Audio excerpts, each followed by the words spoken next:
ચાલો હવે આગળનો સમ આપણે ચેક કરીએ.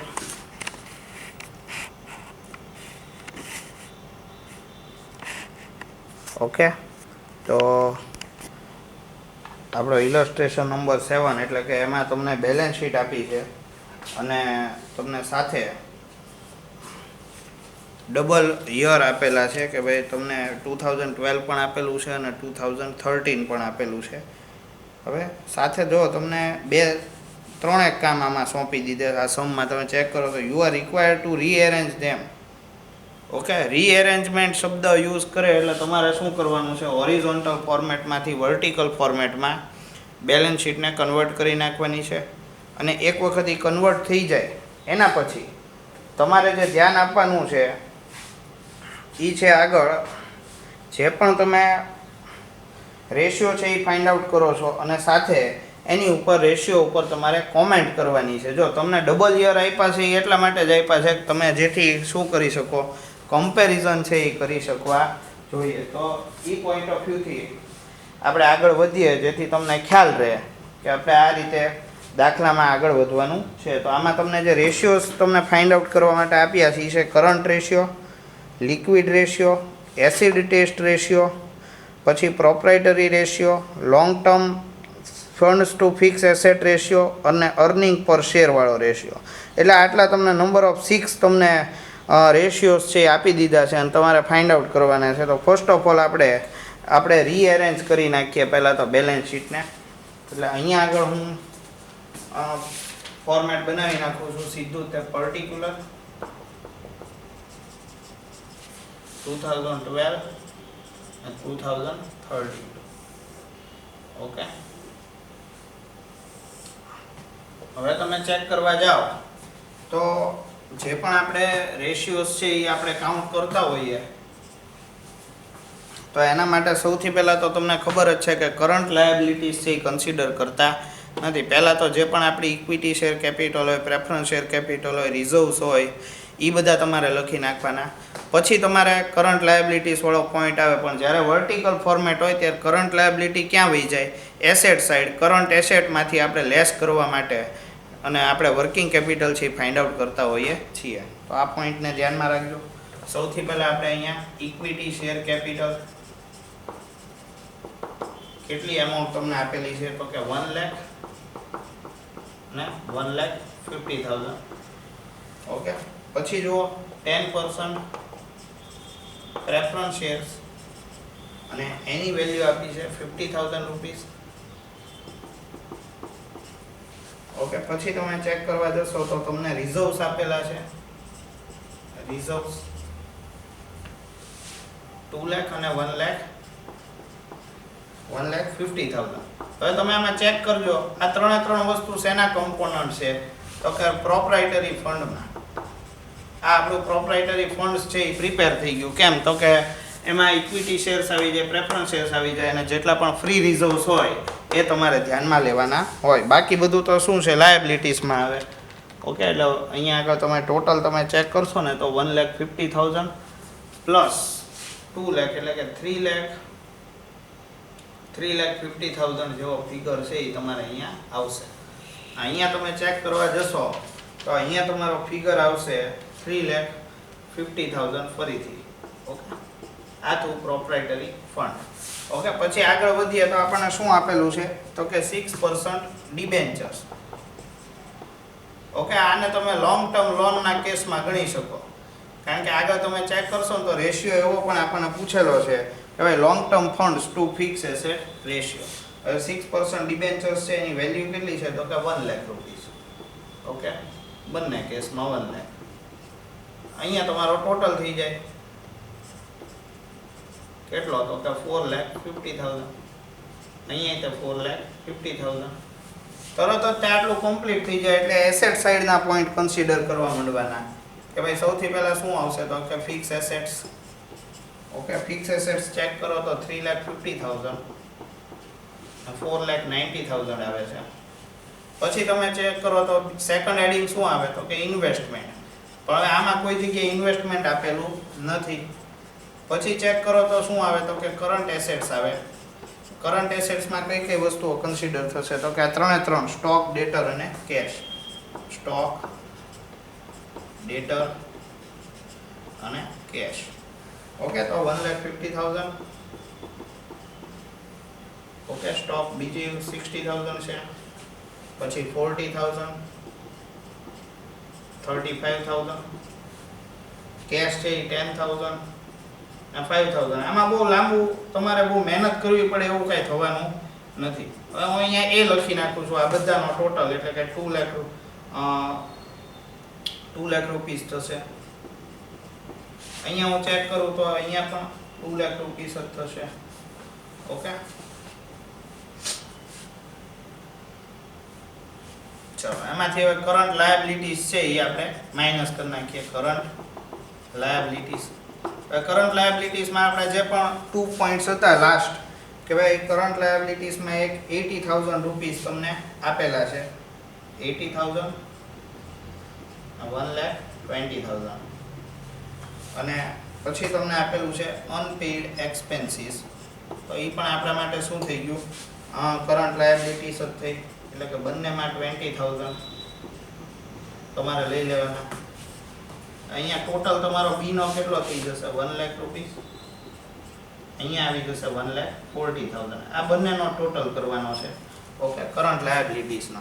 હવે શું થશે તો કે નેટ વર્કિંગ કેપિટલ તમારી ફાઇન્ડ આઉટ કરવાની આવે. તો working capital is equal to તમને બધાને ખબર છે current asset minus current liabilities એટલે કે A માઇનસ બી.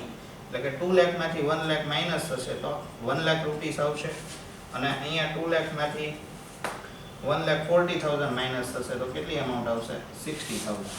હવે તમારે ટોટલ કરવાનો રહે તો ટોટલમાં બે જ વસ્તુ ધ્યાનમાં લેવાની છે. એક તો ફિક્સ એસેટ અને અહીંયા વર્કિંગ કેપિટલ જે આવે એટલે કે 3,50,000 પ્લસ 1 લાખ એટલે કેટલા થાય? 4,50,000. એટલે કે ઉપરના ટોટલ સાથે મેચ થતું હશે. પછી 4,90,000. ઓકે, અને અહીંયા તમે ચેક કરવા જાવ તો સૌથી પહેલા A માઇનસ બી કરવાનું રહી ગયું છે. અહીંયા 2 લાખમાંથી 60,000 છે. 2 લાખમાંથી 1,40,000 આવે એટલે 60,000 જેવી એમાઉન્ટ આપેલી છે. આમાં કાંઈક ટોટલમાં મિસ્ટેક થઈ હોય એવું મને લાગે છે. જોઈ લઈએ આપણે. આપણી જે કરંટ એસેટ્સ છે એ 60,000 છે, 35,000 છે અને 5,000 છે. ઓકે, એટલે કે 2 લાખ રૂપીસ નહીં આવે અહીંયા. અહીંયા જ મિસ્ટેક થઈ છે. 60,000 પ્લસ 40,000 1 લાખ રૂપીસ છે. ઓકે, અહીંયા એમાઉન્ટ કેટલી છે? 1 લાખ. તો આપણી આ A ની વેલ્યુ થઈ 1 લાખ થઈ અને જે આપણી B ની વેલ્યુ છે એ 1,40,000 થઈ. એટલે તમારો નેગેટિવ આન્સર આવશે -40,000. જુઓ શું આવશે? -40,000. એક વખત જોઈ લો. કરંટ એસેટ 1 લાખ અને કરંટ લાયબિલિટીઝ 1,40,000. તો નેટ વર્કિંગ કેપિટલ છે એ તમારી કેટલી થઈ જશે? -40,000. હવે 4,90,000 તમારી ફિક્સ એસેટ છે અને એમાં તમે આ માઇનસ વાળો ફિગર 40,000 નો મૂકો એટલે ટોટલ કેટલો થઈ જાય? 4,50,000. બંને બાજુ તમારો ટોટલ છે એ ટેલી થઈ જવો જોઈએ. ઓકે, એટલે આ આપણું રીએરેન્જમેન્ટ થયું. બાકી એમાં કાંઈ અઘરું હોતું નથી કાંઈ. બરોબર, ખાલી વર્ટિકલ ફોર્મેટમાં તમારે આને ફાઇન્ડ આઉટ કરીને ગોઠવવાનું હોય છે.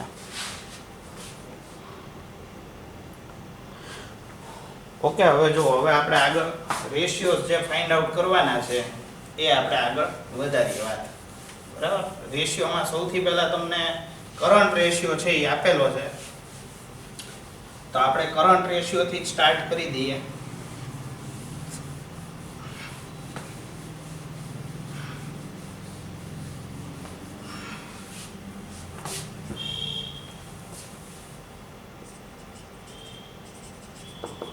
Current ratio is equal to આપણને બધાને ખબર છે કે current asset divided by current liabilities. હવે ખાસ યાદ રાખજો કે અહીંયા આપણી પાસે નંબર ઓફ યર્સ છે એ સિંગલ નથી. અહીંયા ડબલ નંબર ઓફ યર્સ આપેલા. તમને 2 યર્સ આપેલા 2012, 2013. હવે કરંટ રેશિયોમાં આપણે ચેક કરીએ તો 2012, 2013 બંને લખવાના. હવે જે આપણે રીઅરેન્જમેન્ટ કર્યું હતું એમાં તમે કરંટ એસેટનો ટોટલ ચેક કરો તો એકમાં 2 લાખ રૂપીસ આન્સર આવતો હતો અને એકનો આન્સર કેટલો આવતો હતો 1 લાખ રૂપીસ. ટોટલ કરંટ એસેટની વાત કરું છું. ઓકે. પછી લાયબિલિટીઝમાં તમે વાત કરશો તો કરંટ લાયબિલિટીઝ 1 લાખ અને અહીંયા 1,40,000 એ રીતનું આવતું હતું. હવે તમે કેલ્ક્યુલેશન કરવા જાઓ તો અહીંયા 2:1 આન્સર આવે. ઓકે. અને અહીંયા 0.71:1. હવે જ્યારે અહીંયા કોમેન્ટ કરવાનું કે ત્યારે તમને બધા બહુ ઇઝીલી, તમે એકાઉન્ટના સ્ટુડન્ટ છો, તમને ઇઝીલી ખ્યાલ આવી જાય કે આજે કરંટ એસેટ અને લાયબિલિટીનો રેશિયો છે એ શું શો કરે છે. એ એવું શો કરે છે કે તમે તમારી જે પણ લાયબિલિટીઝ છે એને કઈ રીતે તમે પે કરી શકો છો અથવા કેટલા ઇઝીલી તમે તમારા એક્સપેન્સીસ છે, day to day expenses A pay કરી શકો છો. હવે આ રેશિયોમાં ઘટાડો મતલબ બિઝનેસ માટે કોઈ સારું ઇન્ડિકેટર નથી. ઇન્ડિકેટર બે પ્રકારના હોય, એક પોઝિટિવ ઇન્ડિકેટર અને એક નેગેટિવ ઇન્ડિકેટર. તો આ ઇન્ડિકેટર કેવું કહેવાય? નેગેટિવ. એકોર્ડિંગ ટુ ધેટ તમારે કોમેન્ટ લખવાની રહે. જો હવે આમાં તમારી આગળ બુકમાં અવેલેબલ જ છે કોમેન્ટ. જુઓ એણે શું લખ્યું? Current ratio indicates working capital position. There has been considerable deterioration અથવા તો તમે એવું પણ લખી શકો કે decrease in current assets અથવા એવું પણ કરી શકો કે decrease in current ratio, એવો વર્ડ તમે યુઝ કરી નાખો.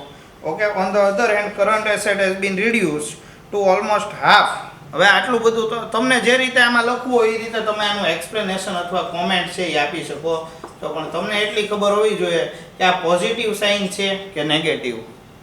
પોઝિટિવ હોય તો પોઝિટિવ પ્રમાણે લખવાનું અને નેગેટિવ હોય તો આપણે નેગેટિવ પ્રમાણે કોમેન્ટ્સ છે એ લખવાની હોય છે. બાકી એમાં કાંઈ હોતું નથી કોમેન્ટમાં. ઓકે. ચલો આગળ વધીએ.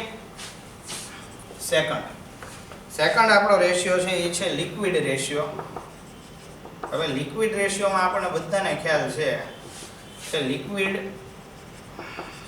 Asset minus liquid liabilities. Okay. એટલે કે અહીંયા તમે એમ ચેક કરો ને તો કરંટ એસેટ માઇનસ સ્ટોક કરવું પડે અને અહીંયા કરંટ લાયબિલિટીઝ માઇનસ બીઓડી એટલે કે બેંક ઓવરડ્રાફ્ટ કરવું પડે. હવે જો આપણે કરંટ એસેટનો ટોટલ જોઈએ તો 2 લાખ રૂપીસ આપણી પાસે અવેલેબલ છે 2012 માટે.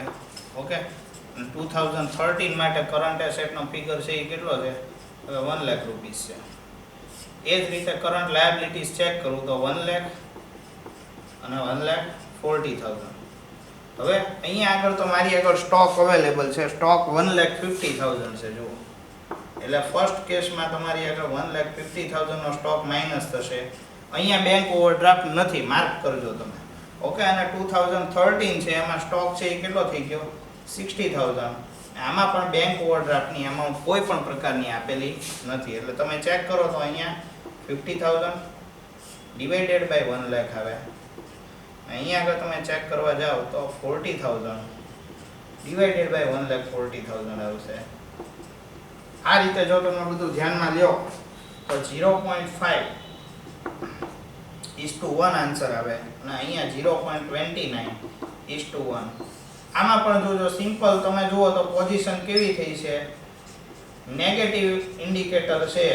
ઓકે. કારણ કે કરંટ એસેટ જ પોઝિટિવ ન જતું હોય તો લિક્વિડ રેશિયો છે એ ક્યાંથી તમારો પોઝિટિવ જાય? એટલે ઉપરની તે ઇફેક્ટ નેગેટિવ છે એટલે અહીંયા આગળ લિક્વિડ રેશિયોમાં પણ એ તમને જોવા મળશે. જો લિક્વિડ રેશિયોમાં લખી નાખ્યું કે liquid ratio is better indication of liquid position of the company. Okay. એટલે કે લિક્વિડ પોઝિશન છે એ શો કરે છે કે ભાઈ કેટલી કેશ છે, કેટલું ઇઝીલી આમ પોતાના એક્સપેન્સીસ છે એ પે કરી શકે છે. તો એમાં પણ ડિક્રીઝ દેખાડે છે. ઓકે. તો તમારે લખવાનું કે it is required to be improved or necessary steps to be taken. આવા ઘણા બધા વર્ડ્સ છે જે તમે યુઝ કરી શકો છો. એટલે આ ખાલી તમને એક ગાઈડન્સ આપું છું કે આવી રીતે તમારે બુકમાં જે રીતે આમ કોમેન્ટ લખી આટલી મોટી તો એવું રીતે તમારે લખવું હોય તમે લખી શકો. એવું જરૂરી નથી કે બુકની જ લેંગ્વેજ યુઝ કરવી. ઓકે. એટલે એક આ થઈ ગયું.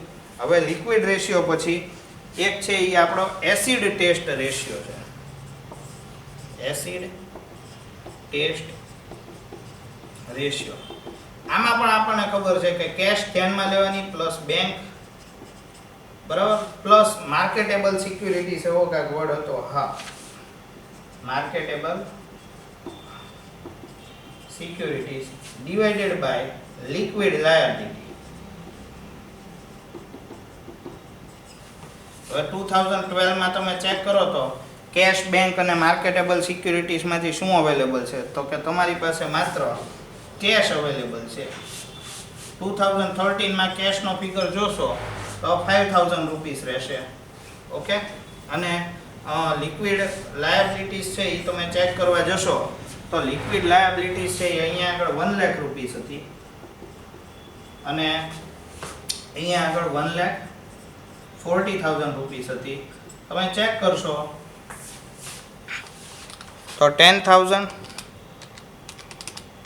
ડિવાઇડેડ બાય 1 લાખ એટલે કે 0.1:1 આ રીતનો કાંઈક રેશિયો આવે છે. અને અહીંયા આગળ તમે જોવા જાઓ તો 5,000 ડિવાઇડેડ બાય 1,40,000 કરશો તો 0.36 જેવો આન્સર આવે છે. એટલે 0.036 છે. ઓકે, 1:1. તો આ રીતની કેલ્ક્યુલેશન્સ તમારે કરવાની છે. ઓકે, તો તમે ચેક કરવા જાઓ તો આમાં તે જો તમે આ પણ સિચ્યુએશન છે એ નેગેટિવ ઇમ્પેક્ટ દર્શાવે છે. તમે ચેક કરશો તો જો અંદર લખેલું છે કે this ratio indicates a danger signal. It suggests that immediate steps should be taken to increase quick assets. Okay, જો કાંઈ ન હોય આમાં, તમે એક્સપર્ટ છો એમ સમજીને તમે જે કોમેન્ટ આપશો એ બધાને માન્ય હશે, પણ ખબર તમને હોવી જોઈએ કે વેધર આ તમને પોઝિટિવ ઇફેક્ટ આપે છે કે નેગેટિવ. હવે જો ગ્રોસ પ્રોફિટ રેશિયો હોય તો ગ્રોસ પ્રોફિટ રેશિયો ઇન્ક્રીઝ થતો હોય તે સારી બાબત કહેવાય, ડિક્રીઝ થતો હોય તો ખરાબ બાબત કહેવાય. તમે ઇઝીલી આ વસ્તુ કહી શકો. પછી તો કે નેટ પ્રોફિટ રેશિયો ઇન્ક્રીઝ થતો હોય તો સારી બાબત છે. આ રીતના કરંટ રેશિયો, લિક્વિડ રેશિયો છે તો એની પોઝિશન પણ તમને ખ્યાલ આવી ગઈ હશે. ઓકે, તો અત્યારે આપણી પાસે આ જે 3 રેશિયોઝ છે એ મેં અહીંયા કાઉન્ટ કરી રાખ્યા છે અને આગળના જે રેશિયોઝ છે એ આપણે નેક્સ્ટ પાર્ટમાં કાઉન્ટ કરી નાખીએ છીએ. ઓકે.